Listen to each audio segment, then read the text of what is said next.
यो नमो नमः online tuition पर आपका स्वागत है। आज हम 2011 दिसंबर के UGC net Sanskrit question paper को सॉल्व करने वाले हैं। और प्रीवियस ईयर क्वेश्चन पेपर किसी भी एग्जाम की 100% सफलता सुनिश्चित करती है। तो चलिए शुरू करते हैं। क्वेश्चन नंबर 1 है कि मघवन कस्याः देवतायाः उपाधिर्वर्तते। तो इसका आंसर क्या हो जाएगा? तो इसका आंसर हो जाएगा इंद्रस्य। फिर आगे है कि यस्काचार्येण कतिविधा देवताः स्वीकृताः। तो इसका आंसर क्या होगा? तो आंसर हो जाएगा बी, तीसरा। फिर आगे है याज्ञवल्क्यः कया उपनिषदा सह सम्बद्धः। आंसर बताइए। तो इसका आंसर हो जाएगा ऑप्शन नंबर सी, बृहदारण्यक उपनिषदेन सह। फिर आगे है कि अधोलिखितानां युग्मानां समीचीनां तालिकां चिनुता। तो समीचीन तालिका क्या होगी? तो पुरुष और उर्वशी संवाद का क्या हो जाएगा? ये हो जाएगा ऋग्वेद। शिव संकल्प सूक्त का क्या हो जाएगा? ये शुक्ल यजुर्वेद। भूमि सूक्त का हो जाएगा अथर्ववेद। और त्रिषष्टि चतुष्षष्टि ये पाणिनीय शिक्षा। आगे चलते हैं। आगे है पांचवा, अधोंकितानां युग्मानां समीचीनां तालिकां चिनुत। ये भी समीचीन तालिका को चुनना है। तो यास हो जाएगा क्या? निरुक्ता। यम यमी ऋग्वेद से, तैत्तिरीय ब्राह्मण कृष्ण यजुर्वेद, तलवकारण्यकम सामवेद से। आगे चलते हैं क्वेश्चन नंबर छठे पे। क्वेश्चन नंबर छठा है यज्ञ यजुर्वेद संबंधो अस्ति। यजुर्वेद संबंध कौन से हैं? तो आंसर हो जाएगा अध्वर्यु। आगे है त्रिष्टुप छंदसी अक्षराणि संति भवंती। कितने अक्षर होते हैं त्रिष्टुप में? तो आंसर हो जाएगा ऑप्शन नंबर डी, 44। ज्योतिष विज्ञानम आश्रित्य असौ वेदानां काल निर्धारणम अकरोत्। किसने किया काल निर्धारण? तो हो जाएगा ऑप्शन नंबर बी, लोकमान्य तिलकः। फिर है किम सत्यम अस्ति। याद रखिएगा, चार में से कोई एक सत्य होगा, उसको ढूंढना है। तो ऑप्शन हो जाएगा कालिदासो वेद भाष्यम अकरोत्, बिल्कुल गलत। दार्शनिको उपनिषदम अनुवादम कृतवान, बिल्कुल सही। तो यही हो जाएगा आंसर। फिर है रक्षार्थ वेदानाम अध्ययनम व्याकरणम इति कथनम अस्ति। किसका कथन है ये? ऑप्शन नंबर सी, पतंजलि है। फिर है कल्प साहित्य न परिगण्यते। कौन परिगणन नहीं होते हैं? तो ऑप्शन हो जाएगा ऑप्शन नंबर डी, कात्यायन परिणीतम वार्तिकम। फिर आगे चलते हैं क्वेश्चन नंबर 12। 12 है किम सत्यम अस्ति। इनमें से कौन सा सत्य है? तो इनमें से कौन सा सत्य हो जाएगा? आंसर हो जाएगा डी, पिंगलः छंदशास्त्रकारः। आगे है महर्षि पतंजलि अनुसारेण ऋग्वेदस्य शाखाः सन्ति। कितने शाखा है? तो हो जाएगा ऑप्शन नंबर बी, 21। आगे है सांख्य मते सूक्ष्म शरीरम कति अवयवाः सन्ति। तो बताइए सूक्ष्म शरीर के कितने अवयव हैं? तो ऑप्शन हो जाएगा ऑप्शन नंबर डी, 18। फिर है अधोनिर्दिष्टेषु अवैदिकम शास्त्रम किम अस्ति। तो अवैदिकम शास्त्र क्या हो जाएगा? ऑप्शन नंबर डी, जैन दर्शनम। आगे है तत्त्वमसि इत्यत्र कीदृशी लक्षणा। इसमें कौन सी लक्षणा है? तो ऑप्शन हो जाएगा ऑप्शन नंबर सी, जहद अजहद लक्षणा। फिर आगे है परमाणु विशेषयोः कः संबंधः। तो इसका आंसर क्या हो जाएगा? आंसर हो जाएगा ऑप्शन नंबर सी, समवाय संबंध। फिर 18 नंबर पे है अधोनिर्दिष्टेषु अलौकिक अलौकिक अलौकिक सन्निकर्ष केन न स्वीकृतः। किसने नहीं स्वीकार किया अलौकिक सन्निकर्ष को? तो आंसर हो जाएगा ऑप्शन नंबर ए, विश्वनाथ महाचार्य आचार्य ना। बाकी सब ने अलौकिक को स्वीकार किया है। आगे चलते हैं क्वेश्चन नंबर 19। 19 है केवलान्वयित्वम किम अस्ति। तो इसका आंसर हो जाएगा केवलान्वयित्वम अत्यंत अभाव प्रतियोगित्वम। तो ऑप्शन नंबर सी। फिर आगे है ऑप्शन नंबर 20 कि अधुनिर्दिष्टेषु किम सत्यम अस्ति। सत्य को चुनना है, तो इसमें से क्या हो जाएगा? ऑप्शन नंबर डी न्यायमते मनसो विभुत्वम अस्ति। तो मन को विभुत्व मानते हैं, ये बिल्कुल सही बात है। आगे वैशेषिक मते प्रमाण 3 नहीं है, 4 होते हैं, इसलिए ये गलत हो जाता है। तो इस तरह से सारे गलत है। बाकी सांख्य मते अहंकार कतिविधा, अहंकार के कितने भेद हैं? तो ऑप्शन नंबर सी त्रिविधा, सात्विक, राजसिक, तामसिक, 3 गुण है उसके आधार पे। फिर आगे न्याय मते पदार्थयोः संबंध संबंध नियामकः का। तो इसका आंसर हो जाएगा ऑप्शन नंबर ए योग्यता। फिर आगे चलते हैं। आगे है मंगलम कतिविधम भवति। तो मंगलम कितने प्रकार के होते हैं? उत्तर बताइए। तो आंसर हो जाएगा ऑप्शन नंबर सी त्रिविधम।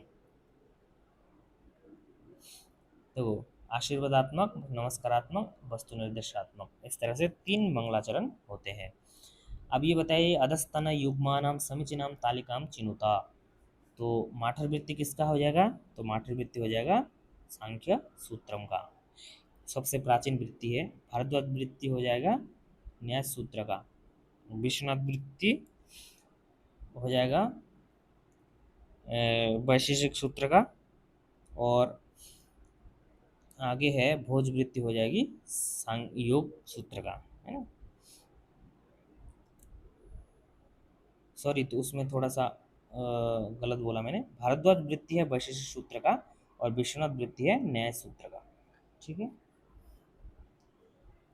फिर अधुनिर्दिष्टेषु किम सत्यम अस्ति। इनमें से कौन सा एक कथन सत्य है? तो आंसर हो जाएगा ऑप्शन नंबर सी अतत्वतो अन्यथा प्रथा विवर्त इत्युदीरितः। फिर है गुण संजय विधायकम सूत्रम किम अस्ति। इनमें से कौन सा गुण संजय विधायक सूत्र है? ऑप्शन नंबर बी अदिंग गुणः। अप्रिक्त संज्ञा वर्तते किसका? तो हो जाएगा अप्रिक्त एकाल प्रत्यय प्रत्यय का। फिर है नदी संज्ञा का शब्द नास्ति। कौन सा नदी संज्ञक नहीं है? ऑब्वियसली इसका आंसर हो जाएगा सी सरित। इदुदे द्विवचनम, द्विवचन से शब्द से भवति। क्या भवति? इदुदे द्विवचनम प्रगृह्यम, ऑप्शन नंबर ए। फिर है गाम दोग्धि पयः इत्यत्र गाम पदे कर्म संज्ञा केन सूत्रेण भवति।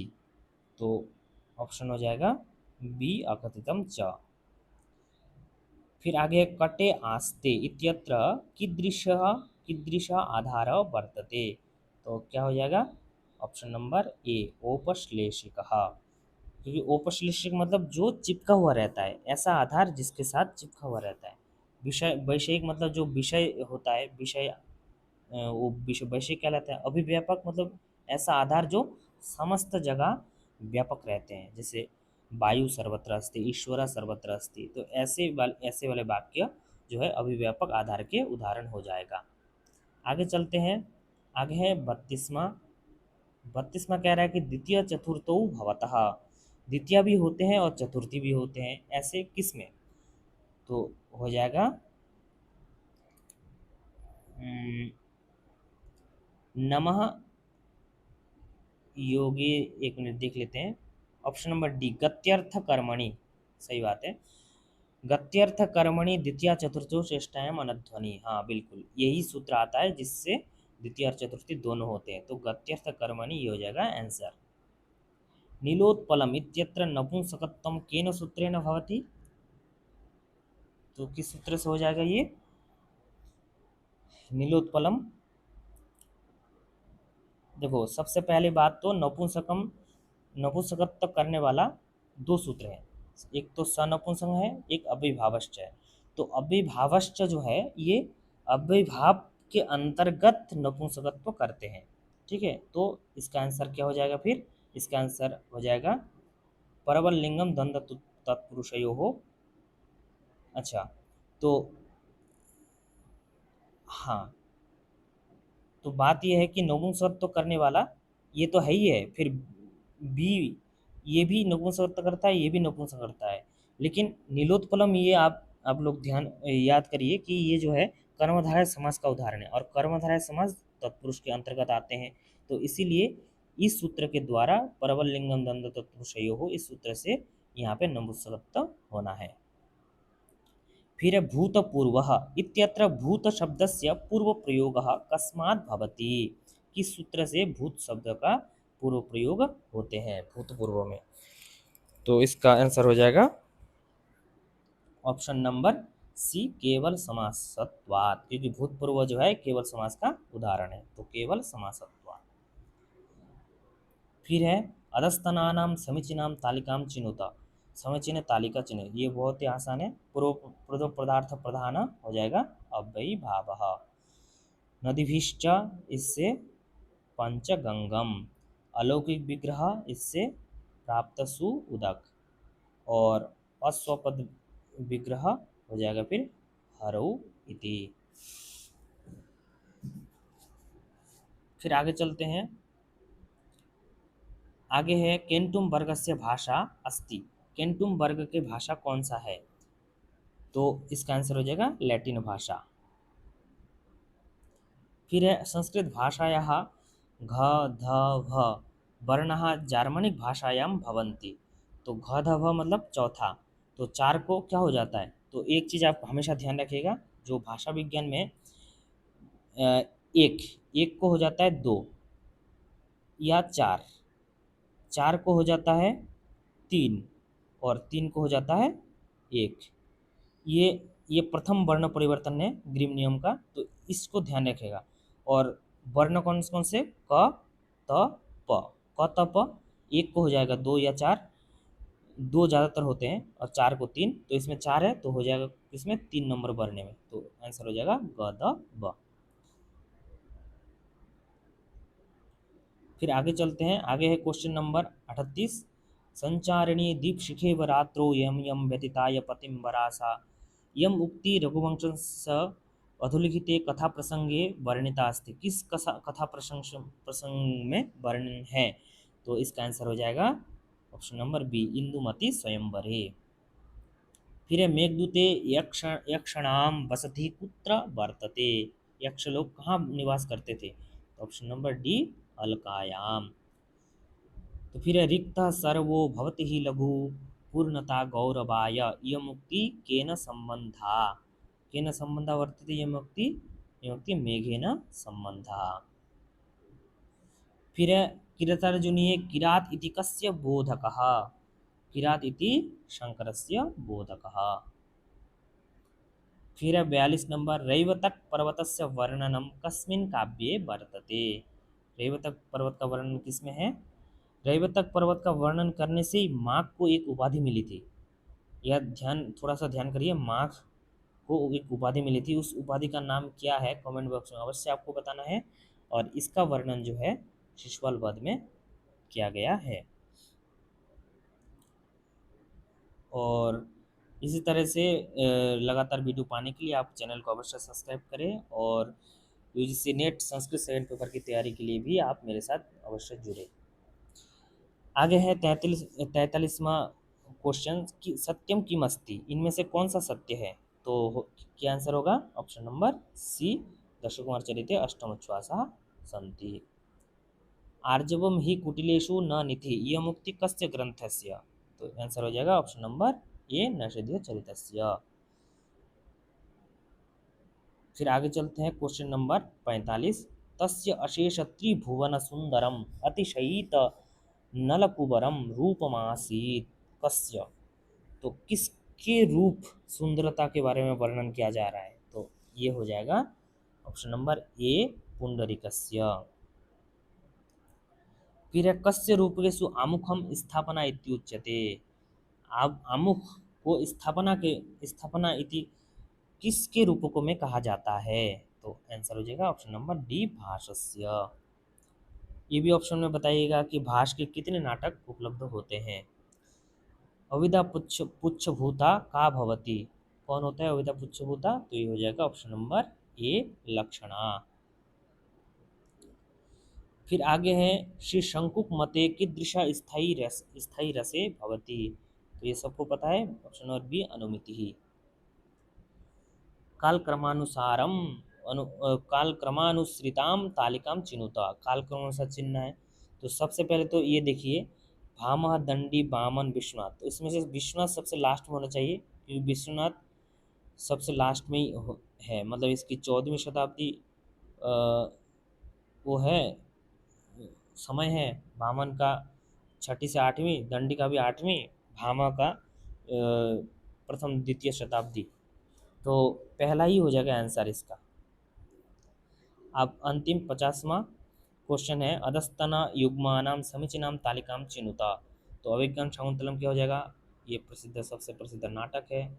फिर नीला मधुकरम ये हो जाएगा भाण, ठीक है ना। और कंदर्प केली ये हो जाएगा प्रहसन, जिसमें हास्य रस प्रधान, हस हस है ना, हस मतलब हास्य, तो जिसमें हास्य रस प्रधान हो। और भान में हमेशा एक अंक होता है, ध्यान रखिएगा।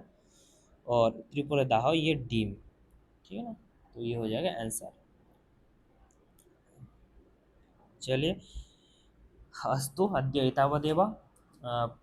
पुनरेकस्मिन् चलच्चित्रमादाय भवतां भवतीनां समक्षे उपस्थापयामः। तावत् भवतु सर्वेषां सर्वशां च मङ्गलं। धन्यवादः।